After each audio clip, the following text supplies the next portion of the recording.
अच्छा 12 में organic chemistry में कार्बनिक रसायन में 4 जो है मुख्य अपक्रियाएं हैं जिनको हम अपचयन अपक्रिया कहते हैं, रिडक्शन अपक्रिया, और खासकर इन्हीं में से ज़्यादातर पूछा जाता है।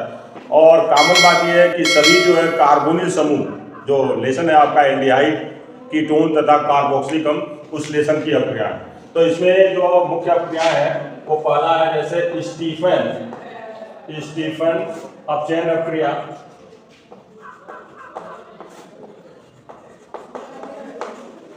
ठीक। दूसरा आपका है क्लीमेंसन अपचयन अपक्रिया,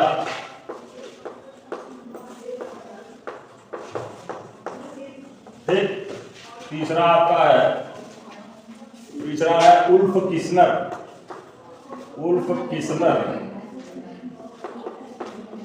अपचयन अपक्रिया,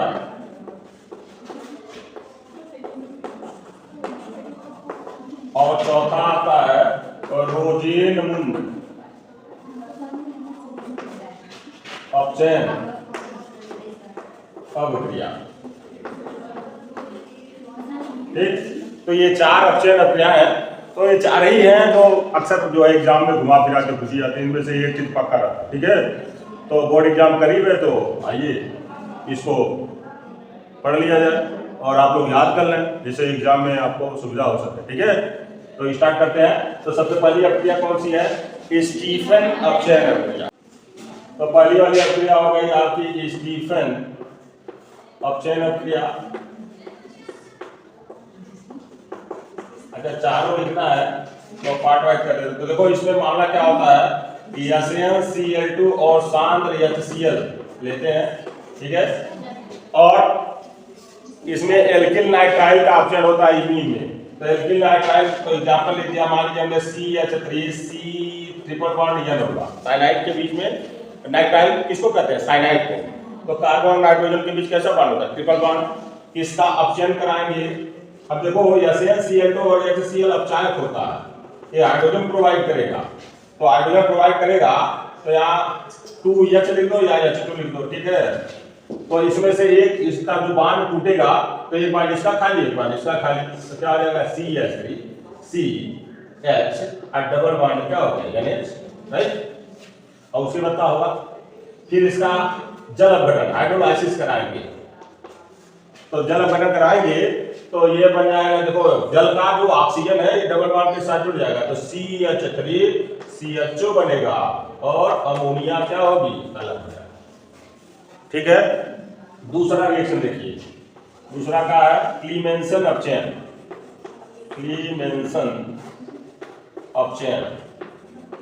अच्छा, इसमें खास बात है आप जानो कि किसके उपस्थित में होगा।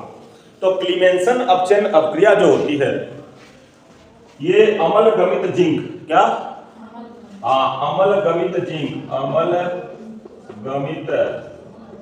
जिंक यानी इसको लिखेंगे ZnHg। अब अम्लगम क्या होता है? किसी भी धातु का पारे में विलयन क्या कहलाता है? अम्लगम। तो यहाँ जिंक का पारे में विलयन तथा सांद्र HCl के उपस्थित में होता है। इसके उपस्थित में सांद्र HCl, ठीक है। अब देखो और इसमें क्या होता है? एल्केन प्राप्त होता है। बहुत इंपॉर्टेंट रिएक्शन है, एल्केन बनाने की विधि है, ठीक है। तो अब इसमें जैसे कार्बोनिल समूह की अपक्रिया है तो कार्बोनिल समूह में एल्डिहाइड ले लो, कीटोन कुछ भी ले लो, ये दो बांड खाने का, ठीक है। इसका आप अपचयन कराएंगे in presence of ZnHg and conc HCl, ठीक है। तो मामला क्या होगा? देखो 4 हाइड्रोजन यहां से ले लो, ठीक। 2 हाइड्रोजन ऑक्सीजन से क्रिया करके क्या बना देगा? H2 और 2 हाइड्रोजन यहाँ चिपक जाएंगे, 2 बांड खाली हुआ। तो देखिए C के साथ 2 हाइड्रोजन चिपक गए हुआ। अब मान लो अगर हमने एल्डिहाइड लिया था, क्या लिया था? तो यहाँ हाइड्रोजन जुड़ जाएगा, क्या प्राप्त होगा? मेथेन होगा। देखो CH4 हुआ कि नहीं हुआ? तो यानी ये मेथेन हुआ। तो क्लीमेंसन अपचयन अपक्रिया में कार्बोनिल समूह से क्या प्राप्त होता है? एल्केन प्राप्त होता है। क्या प्राप्त होता है? क्लियर है? समझ में आ रहा है? तीसरा देख लीजिए, तीसरा कौन है भाई? उल्फ किस्नर अपचयन। तो उल्फ किस्नर अपचयन अब देखो ध्यान दीजिए, ये दोनों अभिक्रियाओं में एल्केन प्राप्त होता है। क्या प्राप्त होता है? इन दोनों अभिक्रियाओं में पहले और चौथे में एल्डिहाइड प्राप्त होता है। तो उल्फ किस्नर अपचयन अभिक्रिया में क्या होता है, इसमें भी हम कार्बोनिल समूह लेंगे। क्या लेंगे जी? कार्बोनिल समूह। और इसका जो है रिएक्शन कराते हैं हाइड्रोजन से। किससे?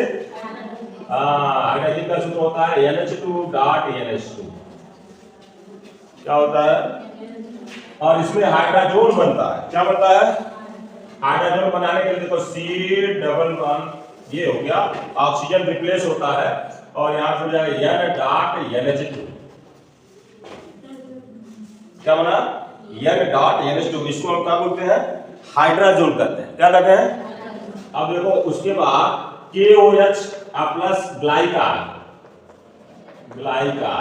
क्षारीय ग्लाइकाल के उपस्थिति में क्या होता है? देखिए ये जो है यहाँ ऑक्सीजन जो सॉरी ये हाइड्रोजन यहाँ रह जाएगा और नाइट्रोजन अलग हो जाएगा।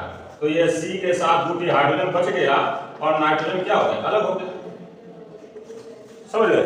अब यहाँ पे अगर हम यहाँ हाइड्रोजन ले रहे हैं या CH3 मान लो, CH3 CH2 ले लिए और CH3 यहाँ जो जाएगा H और यहाँ हो जाएगा CH3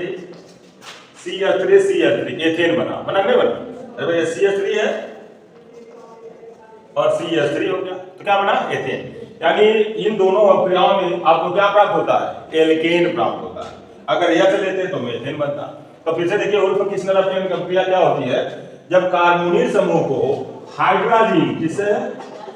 हाइड्रोजन से क्रिया कराते हैं तो हाइड्रोजन बनता है और हाइड्रोजन को क्षारीय ग्लाइकाल के साथ क्रिया कराने पर एल्केन प्राप्त होता है और यह अभिक्रिया क्या कहलाती है? उल्फ किस्नर अपचयन अभिक्रिया कहलाती है।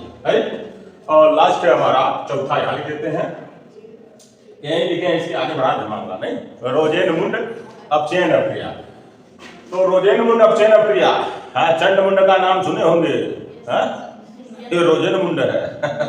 तो रोजेनमुंड अपचयन अभिक्रिया में क्या होता है? ध्यान दो, इसमें एल्किल हैलाइड भाग लेते हैं। जैसे हैलाइड अम्ल क्या होता है? जिसमें ON क्लोराइड लगाते हो। तो जैसे मान लीजिए लिया CH3COCl, क्या लिया? CH3COCl और इसका अपचयन कराते हैं हम प्लेरिनीकृत बेरियम सल्फेट के उपस्थिति में। किसके उपस्थिति में?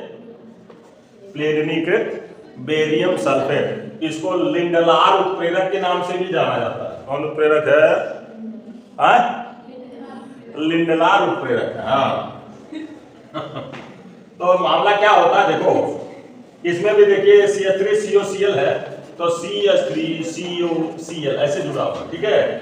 तो यहाँ इसका अपचयन कराते हैं 2H, 2 हाइड्रोजन मिलेगा तो एक हाइड्रोजन Cl को लेके चला जाएगा और एक हाइड्रोजन यहाँ मतलब इसके साथ जुड़ जाएगा तो ये बन जाएगा CH3COH, यानी बन गया क्या? CH3CHO acetaldehyde. समझ में आई बात? तो ये क्या हो गया कि अम्ल हैलाइड की पैलेडियम कृत बेरियम सल्फेट, इसको किस नाम से जानते हैं? लिंडलार उत्प्रेरक। क्या कहते हैं? लिंडलार उत्प्रेरक के उपस्थिति में अपचयन कराते हैं तो एल्डिहाइड प्राप्त होता है। क्या प्राप्त होता है जी? और यह अभिक्रिया क्या कहलाती है? रोजेनमुंड अपचयन अभिक्रिया। तो ये 4 ही रिएक्शन है और इसको एकदम रट डालिए जो बोर्ड परीक्षा में पूछे जाते हैं, ठीक है। Thank you.